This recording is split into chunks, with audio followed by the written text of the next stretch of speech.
宝子们，在你们的认知里，咸菜是用来吃的吧？但其实咸菜泡澡也有奇效哟。大雄的球技那是混子中的混子，怕火怒指大雄是一道好自为之。本以为小夫会来灭火，没想到他却火上浇油，认为大雄是三生三世废柴命。无情的嘲笑不仅没能击垮大雄，反倒激发了他的斗志。可大雄当了3秒真男人就不行了。虽然大雄也知自己是个运动废柴，可心中还是有那么一点点小渴望。蓝胖子只好拿出爆腌咸菜，这是要让废柴放弃生命，腌成咸菜给小动物当口粮吗？当然不是，这个木桶可以让人临时抱佛脚，为了可以在虎父面前被当个人看，大雄一个信仰之跃就把自己给腌了。大雄不仅要自己腌咸菜，还要跟着棒球棒一同腌，这样就可以把棒球知识传授给大雄。唯一的缺点就是学得快忘得更快，即便到了晚饭时间，但为了成为一代球王，大雄只能继续腌着了。还好有蓝胖子这个育儿机器人。第二天清晨，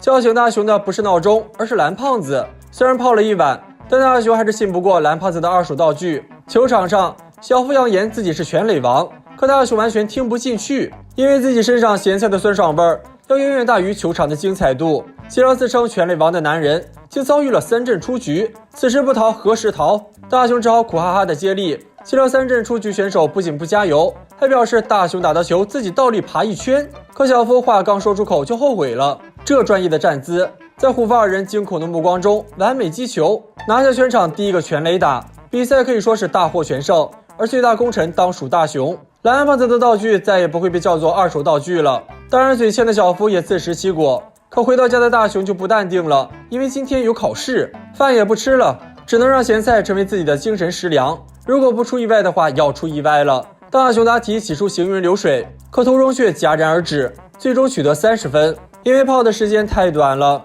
试卷中有一道超纲题，学霸答对毋庸置疑，但另一个答对者竟是大雄。老师一度怀疑大雄其实是个隐藏的学霸，但大雄的计谋却没能逃过小夫的火眼金睛。一放学就要以最新款望远镜为诱饵，邀请大家来他家小聚，看星星看月亮，这不就是妹子的最爱吗？为了能炸出大雄的装备，小夫只夸大雄上知天文下知地理。小夫真敢夸，大雄就真敢认，还自称宇宙博士，这不就着了小夫的道。回到家塞上一本星座大全，就泡起了咸菜缸，却没想到隔墙有小夫。可是大雄知道泡得越久，知识就记得越牢固这点。蓝胖子就怀疑大雄莫不是用这道具考试作弊了吧？可这波咸菜玉却让小夫看不懂了。今晚的大雄可以说是全知全能，仅仅是屏幕中的一个点就能对此星座夸夸其谈。那么小伙伴们知道这都是什么星座吗？大雄讲的知识太过超纲，可小夫一查资料完全正确。这小夫还等啥？一路火急火燎来到大雄家，